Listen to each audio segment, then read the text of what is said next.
So talk a little bit about this. I saw this on YouTube. Whitney Webb, Bitcoin and the plot to destroy financial privacy. So tell me about that. Yeah, so this was my speech at the Bitcoin conference earlier this year in May, and was also turned into an article that was published in Bitcoin Magazine, which puts on that conference. So basically, the public-private partnership that I talked about earlier, that's run by an Israeli intelligence official that wants to name misinformation spreaders as cyber criminals. This speech is about them. They're planning essentially to end online anonymity and financial privacy. And as I mentioned earlier, the DOJ and the FBI and the Secret Service are all members. So are Israeli and UK intelligence, and so are all the big banks. Like Bank of America's on there. And then you've got like Silicon Valley companies.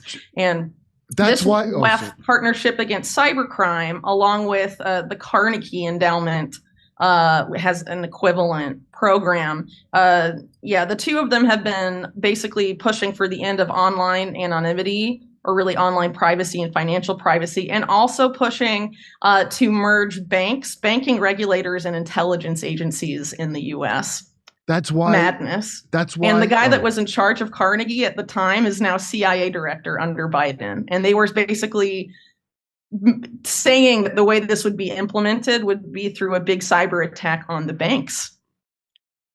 That's why Jordan Peterson was calling.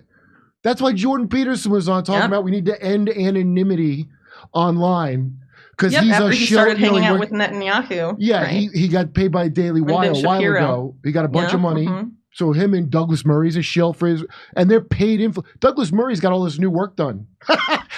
Ever since the war started in Gaza, and he's out there, he looks like Sharon Osbourne before her surgery now. They're paid by Israel. They're shills. Jordan Peterson, that's why he was spouting that. He's like, anonymity is the problem. Really? And I remember being like, why is he saying that? Nikki Haley, too. Why. Yeah, that's why. He sold the fuck out. That's why. So in here, in Glendale, California here, there's a news headline yesterday that they've been a victim, their school system has been a victim of a cyber attack, and that the cyber attackers are demanding their ransom. So they installed ransomware on their system, and to get them to take it off, they want ransom, and they want it paid in Bitcoin. And so now I wouldn't doubt if that's the CIA doing that, so that people now see that, oh, we got to get rid of Bitcoin because you can't track terrorists and cyber terrorists because they use Bitcoin. So we have to get rid of this Bitcoin and this blockchain monetary system. Is that crazy? They want to keep blockchain, but they want to criminalize private Bitcoin transactions. And do you think that would be a good way for them to do it, a false flag like that? A bunch of little ones like that on a school? They've already been building the narrative. So remember the whole October 7th thing? There was reporting that it was later debunked from the Wall Street Journal, saying that Hamas financed October 7th using crypto donations, specifically Bitcoin. And then that turned out not to be the case, but it was spread around that, Bitcoin and crypto are being used to fund terrorism. And all these congressmen in the US were like, let's regulate crypto now. Because it's being used to fund terrorism, so we need to surveil more closely crypto transactions to prevent that, i.e., reducing financial privacy and online. Right? Then it came out it was really Bibi Netanyahu with suitcases of cash donating to them, something like that. But part of the reason this is happening is because of how they want to, basically Wall Street. In the US, these big banks that are part of this whole cybercrime thing are the ones that want to issue a CBDC for the US. It won't be called a CBDC because the central bank won't be issuing it directly, right? But Wall Street probably will be, and they want to be the ones surveilling and controlling and basically having complete control over your finances. And so financial privacy has to go out the window for that to be able to happen, whether it's a CBDC or a Wall Street issued digital dollar. And so the head of the U.S. Fed in Minneapolis, Kashkari, there's a video I just showed on the show this week. He's perplexed by the push for CBDCs because he says, why would an American want this? If I want to send money, I can use Venmo. There's other ways of digitally sending money and receiving money. Why do I need it from a centralized bank what's in it for us? There's nothing in it for us. So why would a guy like him be allowed to say that? Hey, yeah, well, because in the U.S., the central bank, the Federal Reserve, is owned by the private banks. So they don't do anything the private banks don't want. And so if you have a direct issued CBDC, like is being piloted in like China and like these other countries around the world where the central bank is directly issuing that currency, basically, for every, in the US, it would mean that for every dollar produced, they would have to hold, one reserve backing it up, like a 1-to-1 ratio. But Wall Street doesn't want that because they engage in something called fractional reserve banking, right. Which is where basically like you deposit $1,000 in the bank and they keep like $10 and, loan out the other 900. And that's why bank runs happen and banks go insolvent and all this stuff. But it also allows them to pump up these crazy Wall Street casinos, and they have no intention of changing their behavior at all.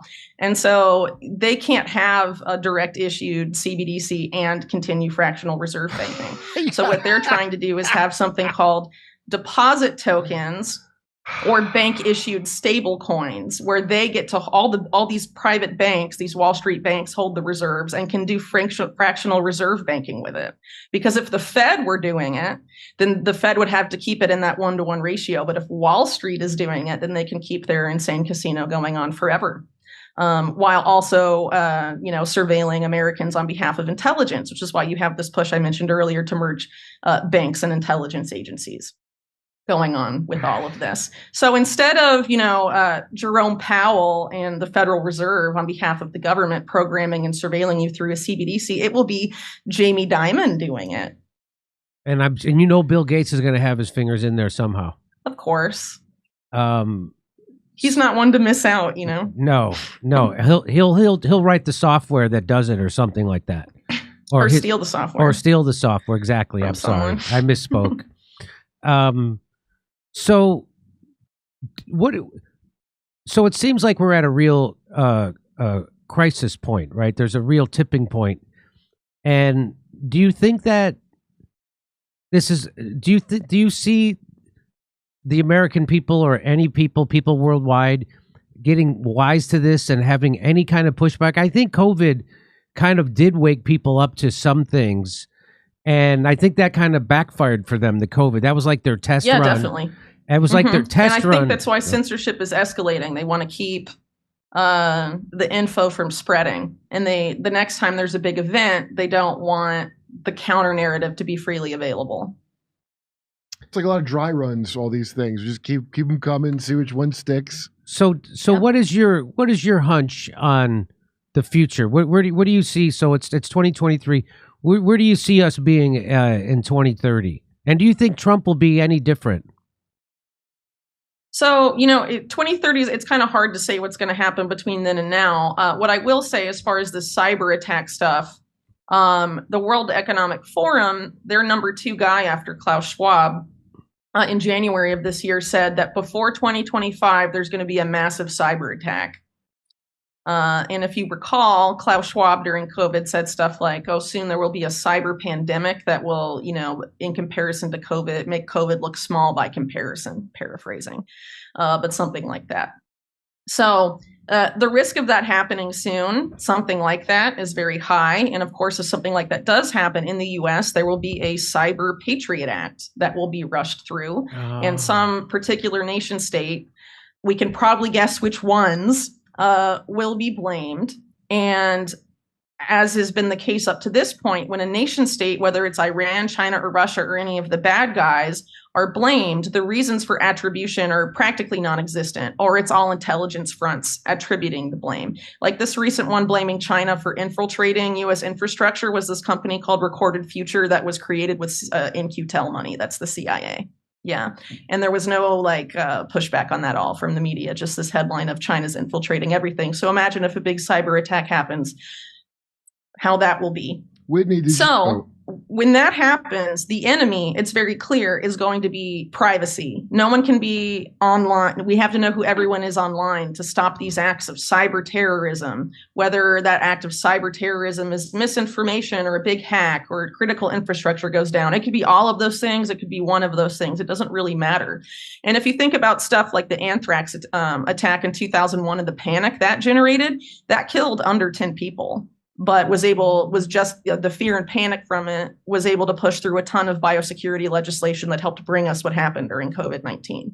So they don't necessarily need a big death count, but the head of DHS said that the next cyber attack is going to be killware, which definitely sounds scary. Come on. Yeah, but look it up. Look it up. Mayorkas talking about killware, saying it's the next big thing in cybersecurity. Yeah. So, people should be really aware that this is going to happen, and there's going to be a push to link your ID, your government issued ID, it'll be a digital ID because of where things are going, to your internet access. And this has been the goal from a very long time, going back to when after 9/11, they tried to create total information awareness, the DARPA program.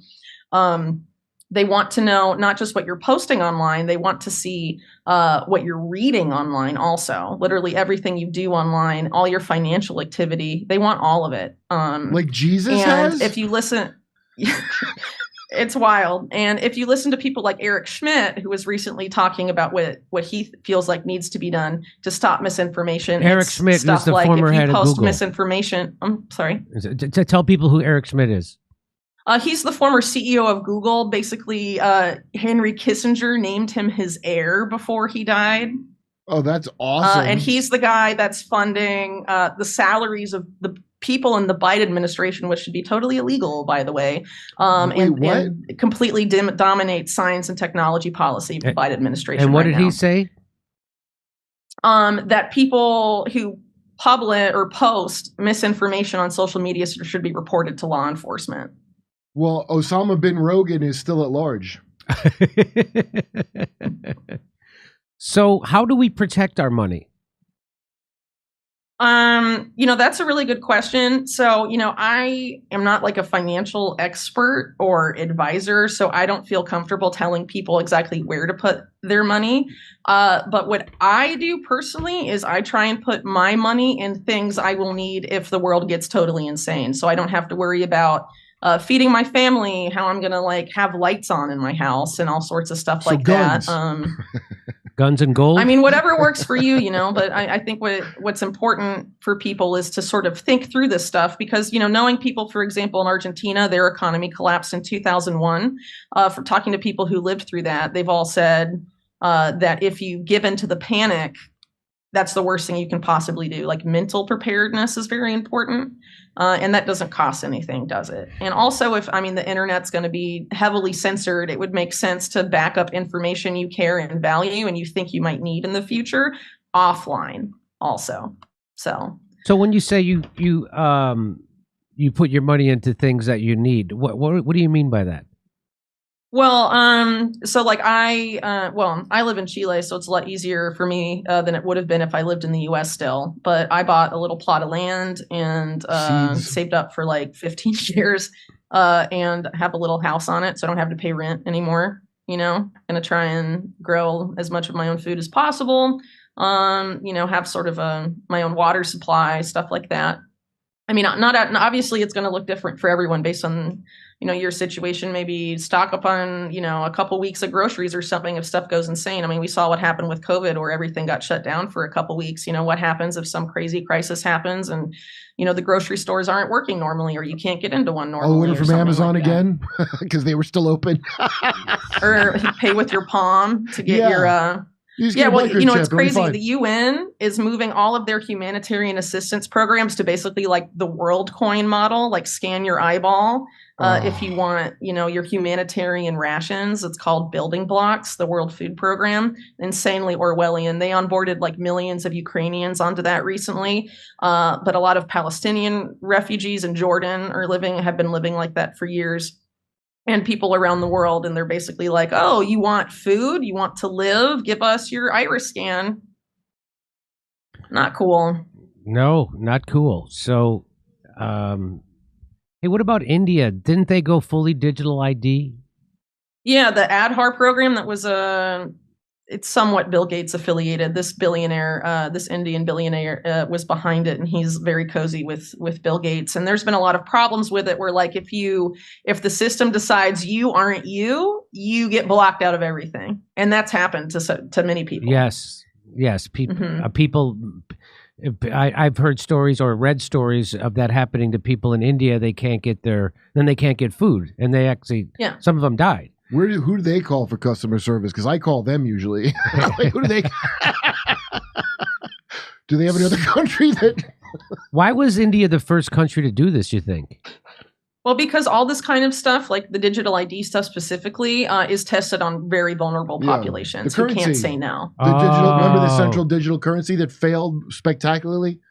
Modi said money's going to be illegal, like cash is going to be illegal. They did do that. Or worthless. Mm-hmm. Again, it was a disaster. But they didn't bring cash back, did they? They're still going digital or no? In India, I mean. Do you know? I'm not familiar with how India is developing it right now. Okay. All right. Well, in terms of currency, but the Aadhaar system is still definitely there, and I think very problematic.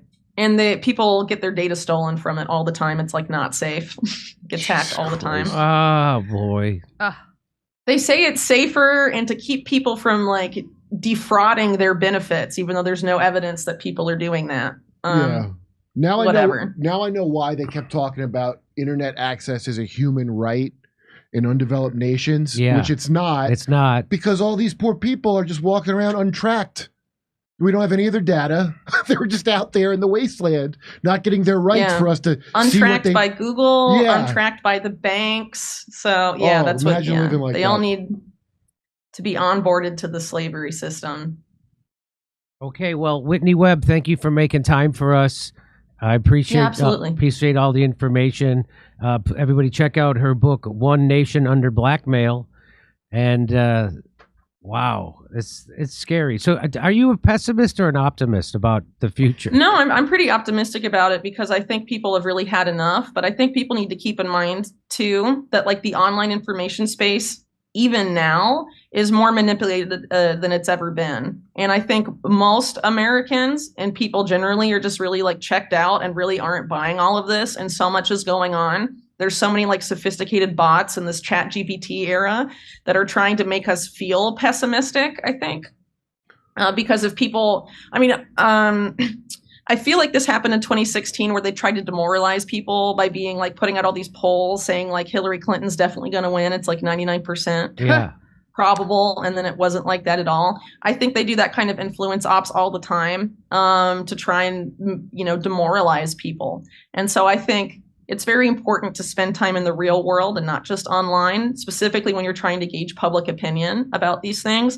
And when you do that, it's very hard not to be hopeful because people get it. And I think, whether in the US or Chile, people know that the big banks, the powerful corporations, and the politicians who are in bed with them steal from the people and want to keep stealing. And if you, approach it from that, people get that and don't want that to continue and are fed up and sort of checked out, but if you go online, it's a totally different world half the time. So it helps to unplug to keep your head straight. Hey, Whitney, I have one quick question. I know you just have a minute, but I've been watching a lot of Tony Blair, and he's really big on digital ID and all of that, but he seems to be getting a lot of pushback.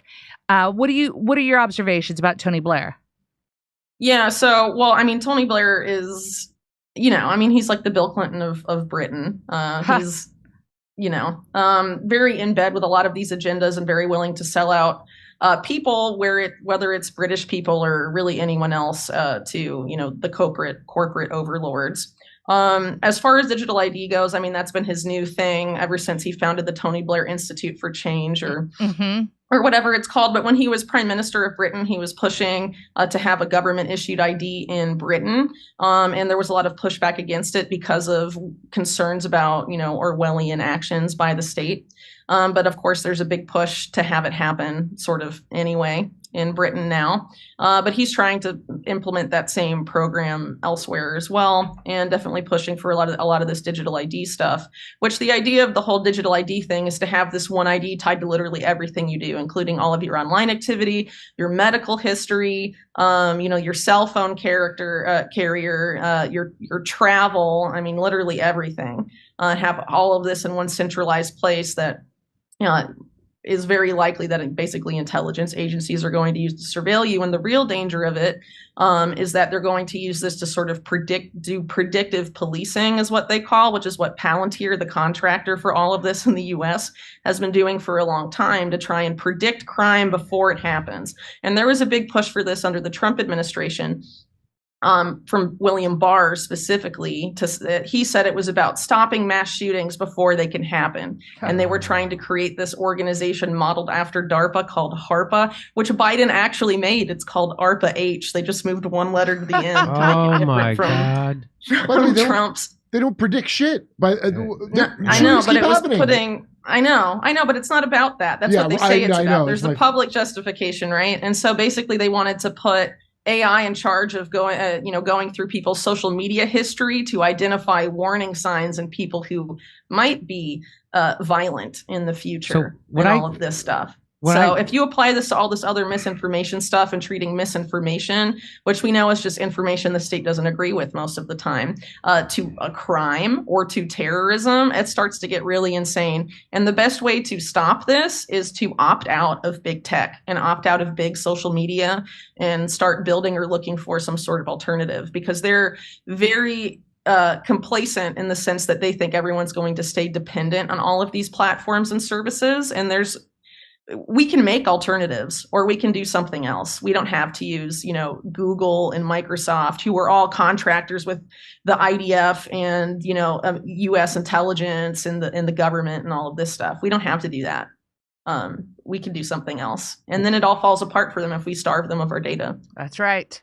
That's great. I've just read an article this morning, and I think it's adorable that they are warning that if the liberal class doesn't stand up for workers, that we're going to have fascism will come to America, and it's going to become in the guise of Trump and his Christian fascists. And I'm like, where the fuck have you been living for the last 10 years?